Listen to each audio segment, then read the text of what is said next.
I think any discussion that has an Estonian, of course, has to start in 2007. And everyone's probably heard something about the attacks that occurred. But the important thing about these attacks is that they weren't primarily a cyber attack. We had this little statue in the center of Tallinn called the Bronze Soldier. He was a statue to the heroes who fell liberating Tallinn in 1944. So you can imagine sort of what type of politics this statue represented. And our government decided in 2007 to move the statue.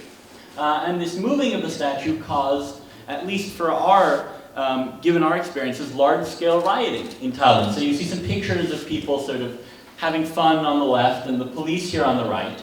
It was really just a standard riot. You know, you have them in larger Western countries all the time. We weren't used to it, so it was surprising. But then there was something else that happened. Because in addition to the physical riots, and this guy's actually not even, most of the rioters were ethnic Russians, but this guy we found out later was definitely an ethnic Estonian, just to show that we had a non-ethnic, completely diverse set of rioters.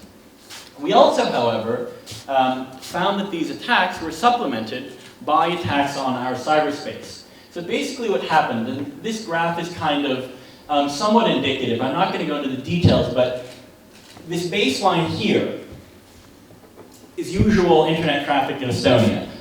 Fair enough, if you look at that, the time is sort of 6 to 8 a.m., so there's usually less traffic at that time. But the peak is the internet traffic that we had at the very high points of these attacks. And what the attacks were, they weren't very complicated technologically, they were distributed denial of service attacks. So basically a bunch of computers across the world tried to repeatedly access Estonian websites.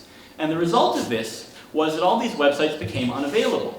So what became unavailable was all of our news websites, government services, and we'll talk in a moment about the government services that Estonians rely on, as well as banking. So there was a period of a few hours in Estonia where all the newspapers, all government services, all the banks were down.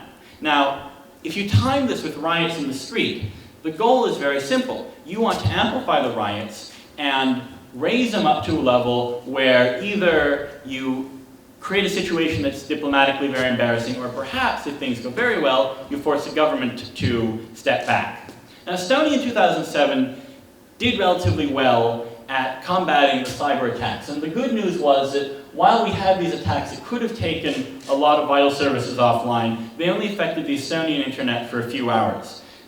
If you were outside of Estonia, there were a few days where you couldn't access Estonian websites. So part of the myth of these 2007 attacks that's been created is that foreigners, when the attacks occurred, saw something that appeared to shut off the internet in Estonia for several days, when it didn't really. So never mind, the attacks are a little overhyped, but they were a wake-up call for us. They told us that in today's environment, if you want to launch a strategic attack against the country, you want to bring it to its knees politically, you don't need to use militaries. You don't need to use even traditional forms of sabotage and subterfuge.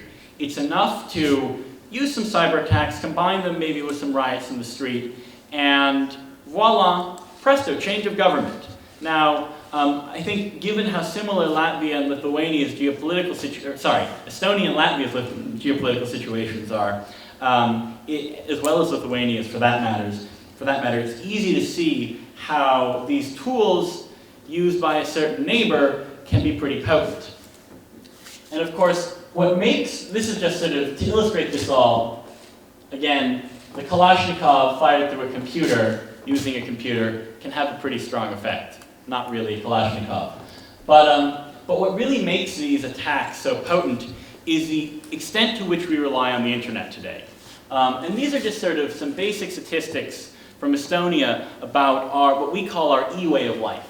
So the idea is that really everything you do in society depends on the internet today. And the headline statistics are things like 98% of banking goes online, 92% of tax declarations are filed online. In Estonia, we have basically everyone has a national ID card that has a smart chip on it, and using that smart chip, I can sign documents online, and I can pretty much do anything with the government over a computer that I would otherwise do physically, including vote, access my health records, buy a public transportation ticket, etc. Now, I won't comment at length about what your Prime Minister said recently about Latvia's ID card, but the take-home is that even if there are small differences between how these services have been implemented in one country or another, this is a fact and a reality for everyone.